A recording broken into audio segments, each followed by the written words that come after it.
जमीयत उलमाए हिंद के इजलास से महमूद मदनी खिताब कर रहे हैं, सीधा रुख करते हैं।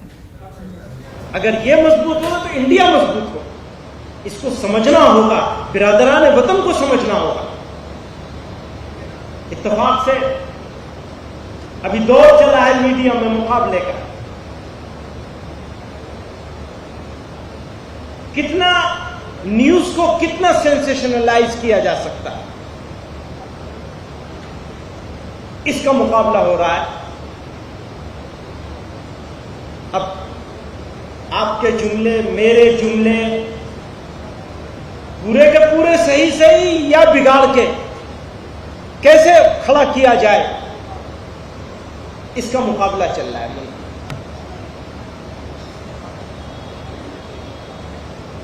नतीजा यह है कि खाई बढ़ रही है। इस खाई को घटाने की जितनी जिम्मेदारी हमारी है, उससे ज्यादा जिम्मेदारी सरकार की है और हमारी मीडिया की, हमारे मीडिया के दोस्तों की। हमारी एक हद तक जिम्मेदारी है, वो हम हमेशा पूरी करी है, कर रहे हैं और करते रहेंगे इंशाअल्लाह। लेकिन आप अगर अपनी जिम्मेदारी से गफलत करेंगे, पूरा नहीं करेंगे, तो आप जिम्मेदार होंगे, हम नहीं जिम्मेदार।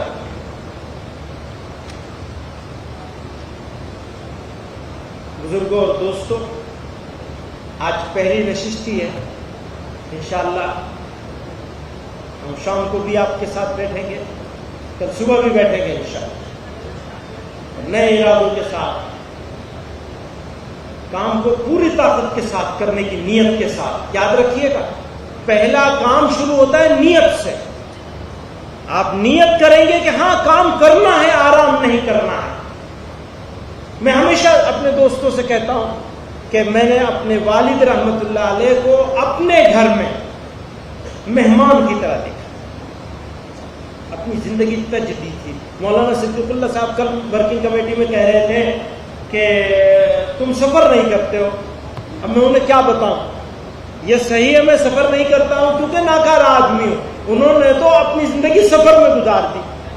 मुझसे हजरत रहमतुल्लाह अलैह का एक मुखालिफ जो बहुत क्रिटिसाइज करता, वो कह रहा था, मियां और तो सब बातों पे हमारा जो भी हो, लेकिन ऐसा मालूम होता है कि जैसे रेलवे ट्रैक उन्हीं के लिए बिछाए गए, जिंदगी गुजारती सफर में आपके बीच में, बस एक ही धुन थी, काम काम और काम और काम, और वो भी जमीयत में। अल्लाह ताला उनके कब्रों को नूर से भर दे और मुझे भी कुछ उनके रास्ते पे चलने की तौफीक अता फरमा दे। उससे ज्यादा आप लोगों को तौफीक अता फरमा दे, क्योंकि ये लोग ये कहते हैं काम करना कमाल नहीं है, काम लेना कमाल है। अब मेरे अंदर वो कमाल नहीं है कि वो काम ले सकूं, काम करने वाला आदमी हूं नहीं, तो बार वो जबरदस्ती मुसल्लत हो गया हूं। दुआ करिए कि अल्लाह ताला जब तक यहां मौजूद रखे वो कुछ खिदमत हो जाए। व आखिर दावाना अल्हम्दुलिल्लाह रब्बिल आलमीन। वसीयत आमोज के साथ हजरत ने फरमाया है, हुकूमत के जिम्मेदार हजरात भी और मुल्क में वो लोग जो ताकत के नशे में चूर हैं, वो भी अच्छी तरह से समझ लें। आज जिस तरह से अल्लाह के मजमे में वो आंसू गिरे हैं, शायद हो सकता है कि इन आंसुओं में कहीं आप रह जाए, इसलिए अपनी भी हिफाजत कीजिए और इस मुल्क की हिफाजत कीजिए। दूसरी नशिस्त, एक नशिस्त का इजाफा किया गया। जमीयत उलमाए हिंद के इजलास से महमूद मदनी खिताब कर रहे थे। आपको बता दें, जमीयत उलमाए हिंद ने ज्ञान वापी तनाज़ा, कुतुब मीनार तनाज़ा और यकसा सिविल कोड के लिए उठाई जा रही आवाज़ों से मुतल्लिक मुस्तकबिल का लाहे अमल तैयार करने के लिए 2 रोज़ा इजलास जारी किया है, जिससे महमूद मदनी खिताब कर रहे थे। आपको बता दें, जमीयत उलमाए हिंद के कौमी सेक्रेटरी एडवोकेट नियाज अहमद फारूकी ने न्यूज़ 18 उर्दू से खास बातचीत की है। आइए देखते हैं। सहित कई मुद्दों को लेकर देश में विवाद चल रहा है, तो इस बीच जमीयत उलमा का जो कॉन्फ्रेंस है वो देवबंद में हो रही है और तमाम मुद्दे डिस्कस हो रहे हैं। खासतौर से ज्ञान व्यापी और मथुरा की ईदगाह और कॉमन सिविल कोड जैसे मुद्दे इस कॉन्फ्रेंस में डिस्कस हो रहे हैं। हमारे साथ मौजूद हैं जमीयत के नेशनल सेक्रेटरी नियाज फारूकी साहब। सीधे तौर पर ये जो मुद्दे हैं इस पर आप लोगों की राय क्या है? हमारा जो है सबसे पहले ये कि जो व्यक्तिगत जो लोग राय पेश कर रहे हैं इससे बचाना था, और ये था कि पूरे मुल्क के अंदर एक सहमति बनाई जाए। तो अपने ऑर्गेनाइजेशनल लेवल के ऊपर हमने पूरे देश से जो हमारी 1700 यूनिट्स हैं उनकी शाखाओं के हेड्स को जमा किया और उनके सामने इस इशू को रखा है। तो अभी सुबह से 3 तजवीज़ें पास हुई हैं। उसमें एक ये है कि नफरत का किस तरह से मुकाबला किया। तो अभी आपने सुना होगा कि यहाँ पे सबसे अहम मुद्दा जो था वो ये था कि ये धर्म संसद में जो कुछ हो रहा है उसका एक तो अदालत के जरिए था, वो तो काफ़ी अच्छा हुआ, लेकिन ये कि समाजी सतह पर उसमें क्या किया जाए। तो गाली का जवाब गाली पे हम यकीन नहीं रखते, ईंट का जवाब पत्थर हमारी फिलॉसफी के खिलाफ है। तो हमने यहाँ पे ये पास किया है कि हम सद्भावना मंच बनाएंगे और उसमें देश में कम से कम, जैसे कि दहशतगर्दी के खिलाफ हमने एक अभियान चलाया था और उस अभियान के नतीजे में 200 बड़ी कॉन्फ्रेंसेस की गई थी। तो इस मुल्क के अंदर, हम पूरे मुल्क के अंदर कम से कम हमने एक लक्ष्य रखा है कि 1000 हम ऐसी जो है देश सद्भावना के उन्वान के तहत हम हिंदू मुसलमानों को मिला करके और देश के सारे वर्गों को मिला करके एक इंस्टीट्यूशनल फ्रेमवर्क बनाएंगे। लेकिन जिस तरीके से ज्ञानव्यापी, मथुरा ईदगाह, मथुरा दिल्ली की शाही जामा मस्जिद, ताजमहल, जो चिंता करने वाले, फिक्र करने वाले लोग हैं, इस देश के लोग हैं, उन्हें इसको संभालना होगा और मुल्क में ये जो बांटने वाला वातावरण है इसको खत्म करना होगा। नफरत के खेल को बंद करना और करवाना होगा। क्या जेल भरो मस्जिद नहीं, अभी ये बात नहीं कर रहे हैं। जरूरत पड़ेगी तो अगर जरूरत पड़ेगी वो एक अभी तो डिबेट चल रही है, रेजोल्यूशन तैयार हो रहे हैं, इसके बारे में कल बात हो। सर, आपने मस्जिद को लेकर रेजोल्यूशन की बात की, वो क्या रेजोल्यूशन है? ज्ञानवापी का मामला हो चाहे ताजमहल कल का होगा, मामला हो, कल होगा। कुतुब मीनार, हाँ, उसके ऊपर रेजोल्यूशन आएगा आज रात में या कल सुबह को। जी हाँ, शुक्रिया। मस्जिद पे अलग से रेजोल्यूशन आएगा। तैयार है जमीयत। वो जरूरत पड़ेगी तो सभी करेंगे। आपने कहा कि हमारी खामोशी कमजोरी ना समझे, मतलब आपने कहा कि हमारी खामोशी को। वहीं जमीयत उलमा हिंद के इजलास पर मुख्तार अब्बास नकवी ने अपने रद्द-ए-अमल का इजहार किया है। उन्होंने कहा है कि ये इजलास गैर ज़रूरी है, जो मुतनाज़ा मामले हैं वो कोर्ट में ज़ेर समाअत है, इसलिए माहौल को इन मामलों की वजह से ख़राब करने की ज़रूरत नहीं है। भय का भौकाल खड़ा करने की ज़रूरत है और ना भ्रम का भूत खड़ा करने की ज़रूरत है। जहाँ तक सवाल है कानून अपना काम कर रहा है। कोर्ट में कोई मैटर है तो कोर्ट के फैसले का इंतज़ार करना चाहिए और देश के सौहार्द को बिगाड़ने की किसी को भी इजाज़त नहीं दी जा सकती। सभी लोगों की ये सामूहिक जिम्मेदारी है कि देश के भाईचारा, देश की एकजहती, देश का सौहार्द किसी भी तरह से बिगड़ने ना पाए, किसी तरह से भी बिगाड़ने की कोशिश ना होने पाए। और जो लोग भी इस कोशिश में लगे हुए हैं उन्हें इस बात को समझ लेना चाहिए कि इस तरह का भय का भौकाल खड़ा करके, भ्रम का भूत खड़ा करके जो है वो लोगों को डराने से उनका कोई फ़ायदा होने वाला नहीं। इसलिए उनको तो बिना मांगी हमारी सलाह यही है, न किसी को डरने की ज़रूरत है और न किसी को डराने की ज़रूरत है। मुल्क में मंदिर मस्जिद का तनाज़ा चलता ही आ रहा है और इस बीच जो है एक अर्जी सुप्रीम कोर्ट में दाखिल की गई है। आपको बता दें, मुतालबा किया गया है कि मुल्क की 100 साल से पुरानी तमाम अहम मस्जिदों का सर्वे कराया जाना चाहिए। इस हवाले से हिंदुस्तान के महकमे आसार कदीमा या किसी दूसरे इदारे को हुक्म जारी करने की अपील की गई है। अर्जदाश्त में अपील की गई है कि हिंदुस्तान में 100 साल से ज़्यादा पुरानी तमाम कदीम मस्जिदों, जहाँ वज़ू के लिए कुओं, तालाबों या दूसरे मजहब की इबादत गाहों के साथ छुपे हुए रास्ते हों, उनका सर्वे कराया जाए। सर्वे को खुफिया रखने का भी मुतालबा किया गया है ताकि अगर कोई बाक़ियात बरामद होती हों तो मजहबी नफरत फैलने और जज्बात को भड़कने से रोका जा सके। अर्जदाश्त में मजीद दावा किया गया है कि कुरून वुस्ता में मुस्लिम हमलावरों ने बहुत से हिंदू, जैन, सिख और बुद्ध मंदिरों की बेहुरमती की और उनको मुनहदम कर मस्जिदें भी बनाई गईं। एडवोकेट शुभम अवस्थी और एस मिश्रा ने ये मफाद आमा अर्जी दायर की है। पुरानी बातें करें, पुरानी मस्जिदें बनी हुई थी, उनका तरीका बहुत अलग है वुजू करने का। और मैं जिस तरीके से मेरा ज्ञान कहता है कि जितनी भी मस्जिद बनी हुई है पुरानी, वो कहीं ना कहीं मंदिर थे। तो मेरा ऑनरेबल सुप्रीम कोर्ट से यही मानना है कि एक सर्वे कराया जाए, जो सर्वे कॉन्फिडेंशियल सर्वे रहे, जिसकी report honourable supreme court of India जो भी एक एजेंसी बनाए उसके और honourable supreme court of India के बीच में रहे, ताकि ऐसी कोई भी चीजें बाहर ना आ सके जिसमें किसी भी धर्म को कोई आहत पहुंचे। क्योंकि मेरा ये मकसद नहीं है कि किसी की धर्म या किसी की आस्था को कोई आहत पहुंचे। मेरा मानना यही है कि अगर एक सर्वे कराया जाता है तो अगर हमारे देवी देवता या किसी भी इस्लाम छोड़ के अन्य धर्म के देवी देवता वहां पर हैं तो उनको स्थापित किया जाए और हमारे समाज में एक भाईचारे का संदेश बना रहे। चीनी शहरियों को वीजा दिलाने के इल्जाम में घिरे हुए हैं कार्ति चिदंबरम। हालांकि उन्होंने इन तमाम तर इल्जामात को मुस्तरद किया है, लेकिन सीबीआई इस पूरे मामले को लेकर के कार्ति चिदंबरम से पूछताछ भी कर रही है। कार्ति ने उन पर लगे तमाम इल्जामात को मुस्तरद कर दिया है। कार्ति का दावा है कि उन्होंने एक भी चीनी शहरी को वीजा नहीं दिलाया है। ख्याल रहे कि सीबीआई ने कार्ति चिदंबरम से लगातार तीसरे रोज पूछताछ कर रही है। कार्ति चिदंबरम ने कहा कि उन्होंने इस ज़मन में लोकसभा स्पीकर को खत लिखा है और वो खत के जवाब का इंतजार कर रहे हैं।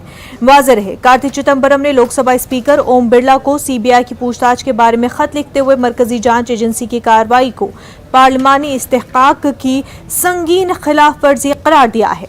कार्ति के मुताबिक उनके पार्लिमानी कमेटी के कागजात जो IST कमेटी से मुतल्लिक हैं, तलाशी और जब्ती के दौरान लिए गए हैं और किसी को ये खुफिया कागजात लेने का हक नहीं है।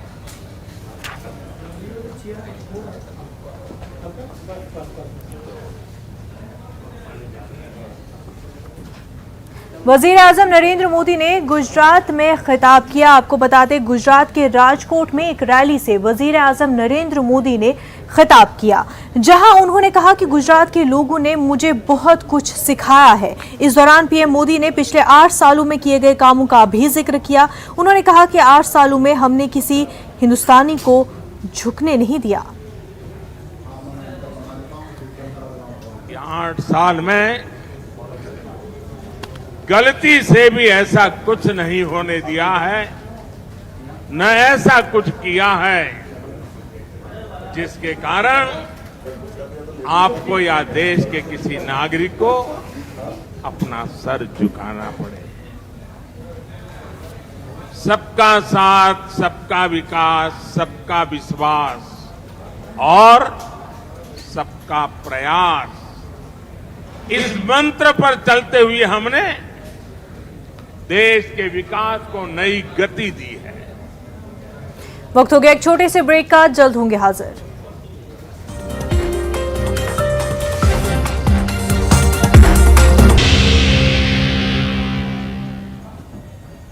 ब्रेक के बाद आपका खैर मकदम है। नाजरीन, आपको बता दें, जमीयत उलमाए हिंद का 2 रोज़ा इजलास जारी है, जहां पर महमूद मदनी ने भी खिताब किया और मस्जिदों को लेकर के जो तनाज़ा खड़ा हुआ है उस पर बातचीत हुई, फ़िक्र ज़ाहिर की गई। और वहीं आपको बता दें, ज्ञान वापी तनाज़ा, कुतुब मीनार तनाज़ा और यकसा सिविल कोड के लिए उठाई जा रही आवाज़ों से मुतल्लिक़ मुस्तक़बिल का लाहे अमल तैयार करने के लिए ये 2 रोज़ा इजलास जारी किया गया है। ये इजलास उत्तर प्रदेश के देवबंद में मुनक्किद किया गया है। हमारे साथ हमारे नुमाइंदे खुर्रम शहजाद जुड़ चुके हैं। खुर्रम, ये बता दें कि इजलास जारी किया गया है जहां पर जो मस्जिद मंदिर का तनाज़ा उठाया जा रहा है, उस हवाले से आवाज़ें जो उठ रही है उस पर किस तरह से अमल किया जाए, इन तमाम तर बातों पर इस इजलास में गौर व खौज किया जा रहा है, खिताब किया जा रहा है।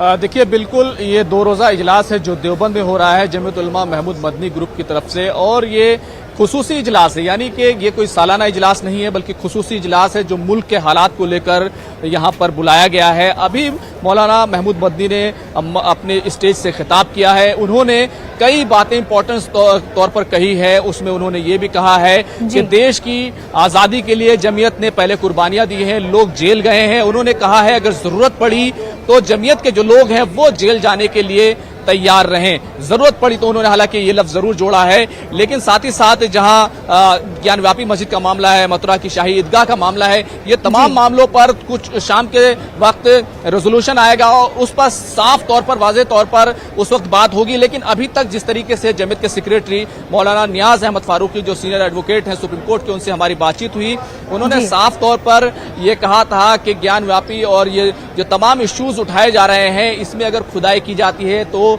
तमाम इमारतें खुद जाएंगी, देश खुद जाएगा, कुछ बचेगा ही नहीं। तो ये तमाम बातें आज जमीयत की तरफ से रखी गई हैं और ये भी कहा है कि जमीयत अगर कमजोर हुई तो देश कमजोर होगा, क्योंकि जमीयत जो है वो देश की तंजीम है। ये तमाम बातें महमूद मदनी ने यहाँ पर कही हैं और उन्होंने कहीं ना कहीं जो अखंड भारत की बात की जाती है उस पर एक तंज भी कसा है कि अखंड भारत की बात तो की जाती है लेकिन मुसलमानों का रास्ता चलना भी दुश्वार किया जा रहा है। ये तमाम बातें उन्होंने कही है। यहाँ पर कुछ और लोग भी यहाँ पर मौजूद हैं जो खास तौर से मौलाना बदरुद्दीन अजमल साहब यहाँ पर मौजूद हैं, उनसे जरूर जानने की कोशिश करेंगे कि वो किस तरह की सोच रखते हैं।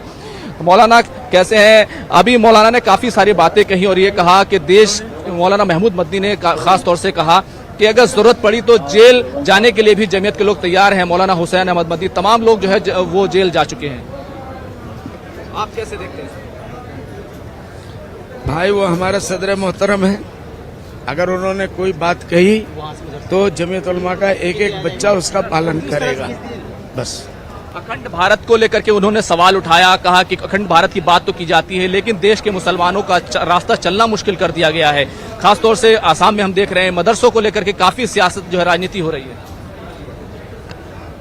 मुझको मना किया गया है कि आप लोग कोई प्रेस में कुछ नहीं बोलेंगे, जो बोलना है अकेले सदर साहब बोलेंगे या नियाज फारूकी साहब बोलेंगे, मैं वो नहीं हूँ।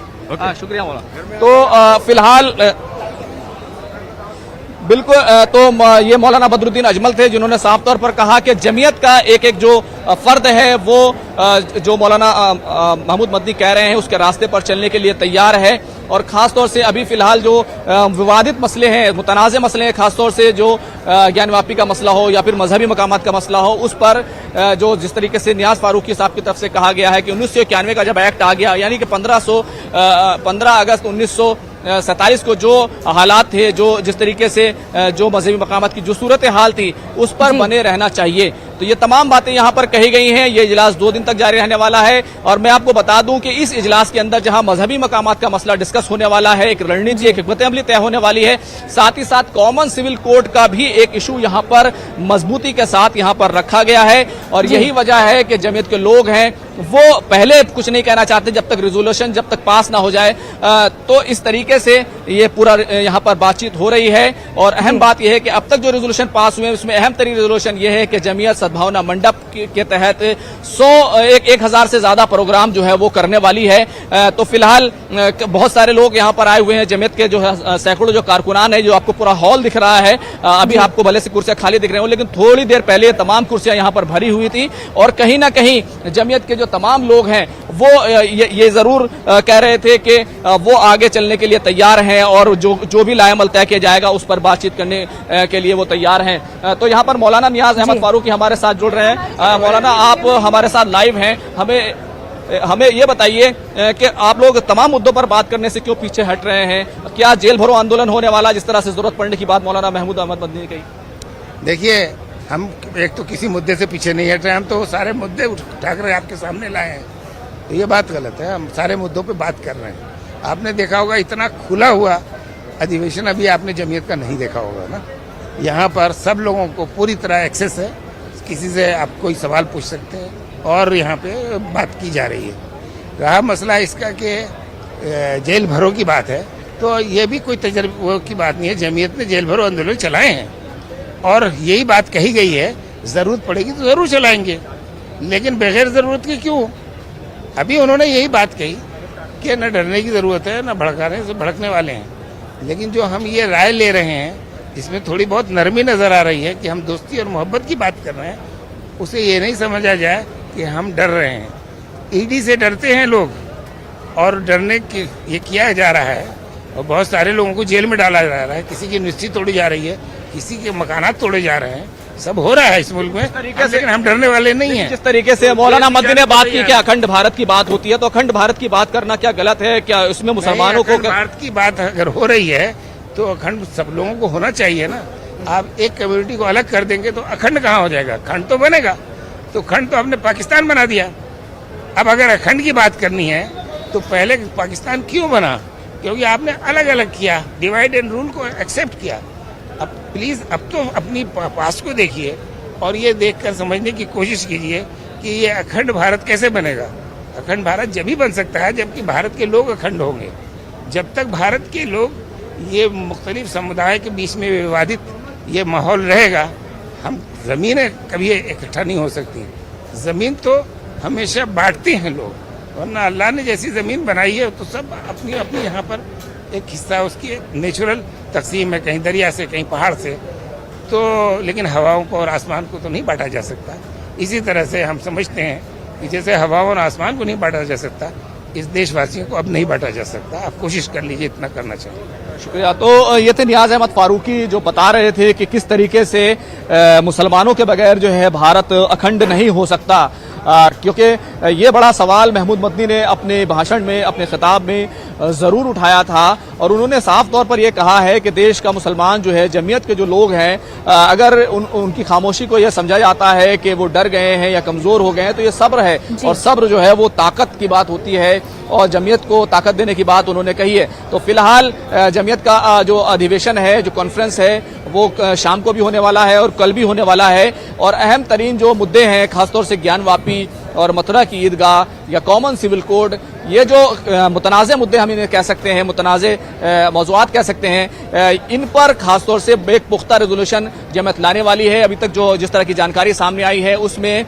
डेवलपमेंट एंड जस्टिस नाम का एक ग्रुप, एक कमेटी वो बनाई जा सकती है और उसके जरिए से कोई नया प्रोग्राम भी लॉन्च किया जा सकता है। लेकिन अभी तक जमीयत से जिस तरीके की बात की है, महमूद मदनी ने जिस तरह की बात की है, जो तेवर नजर आए हैं, वो कहीं ना कहीं हुकूमत और दूसरे तमाम जो लोग हैं उसको एक बताने के लिए हैं कि मुसलमान जो है वो जेल भलो आंदोलन जमीयत उलमा की क़यादत में चला सकते हैं। तो ये एक अहम और जो है बड़ी बात है जो अभी तक निकल कर सामने आ रही है। बिल्कुल खुरम, और वहीं पर तनाज़े तो है और इन तनाज़ों को लेकर के अब जो है एक और अर्जी भी जहां दायर हुई है सुप्रीम कोर्ट में सर्वे के हवाले से मस्जिदों के। वहीं मुख्तार अब्बास नकवी का कहना है कि जब ये तमाम मामले कोर्ट में है, जब इन तमाम मामलों पर कोर्ट में समाअत हो रही है, तो फिर इस तरह का इजलास क्यों? ये तो गैर ज़रूरी है।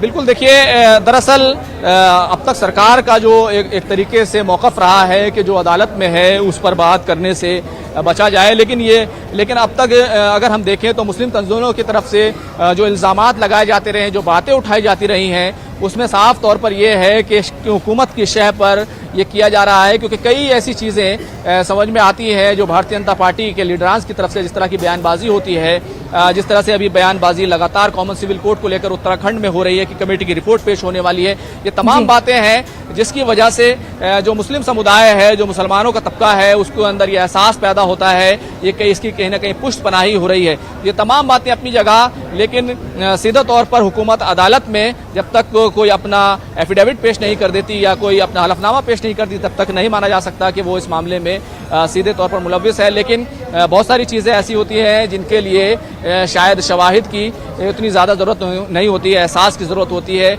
और यही एहसास जो है वो हुकूमतों के नज़रिए को, हुकूमतों के बारे में नज़रिया तय करने में कहीं ना कहीं बड़ा रोल अदा करता है और सियासी पार्टियों और हुकूमतों को लेकर के कहीं ना कहीं उनकी मकबूलियत या फिर उनके खिलाफ नाराज़गी जो है वो उभर कर सामने आती है।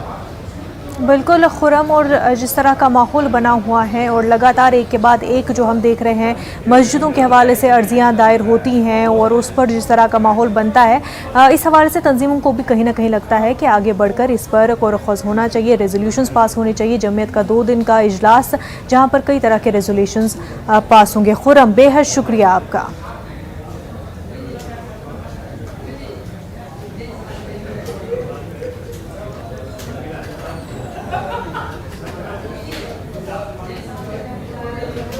तो नाज़रीन आगे बढ़ते हैं। यासीन मलिक को उम्र कैद की सजा हुई है और इस हवाले से आपको बता दें OIC यानी इस्लामी ताउन तंजीम के इंसानी हकूक विंग ने टेरर फंडिंग मामले में उम्र कैद की सजा काट रहे यासीन मलिक की सजा की मजम्मत की है। OIC IPHRC ने यासीन मलिक को कश्मीरी सियासतदान करार देते हुए उन पर की गई कार्रवाई को गलत करार दिया है। हिंदुस्तान ने OIC को करारा जवाब दिया है। वजारत खारजा ने वाज़ेह तौर पर कहा है कि इस्लामी ताउन तंजीम के यासीन मलिक केस के फैसले पर तनकीद करने वाले तबसरे नाकाबिल कबूल है। वजारत खारजा ने एक बयान जारी करते हुए कहा कि OIC के आज़ाद मुस्तकिल इंसानी हकूक़ कमीशन ने यासीन मलिक की दहशतगर्दाना कार्रवाइयों की हिमायत का इजहार किया है, जिसे इस हवाले से अदालत में पेश किया गया। वजारत खारजा ने कहा है कि दुनिया दहशतगर्दी पर ज़ीरो टॉलरेंस चाहती है और हम पर जोर देती है कि इस मामले को किसी भी तरह से जवाज न बनाया जाए।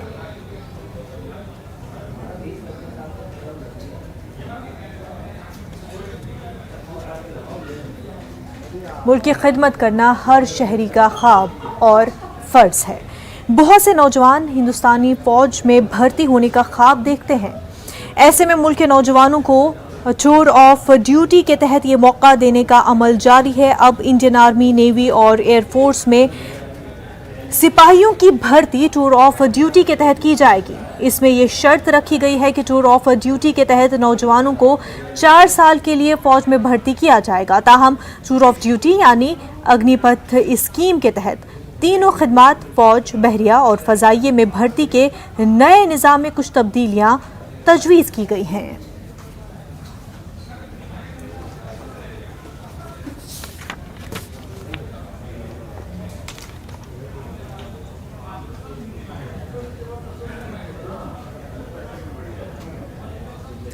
न्यूज़ रूम लाइव में फिलहाल इतना ही। हमें दीजिए इजाज़त। आदाब।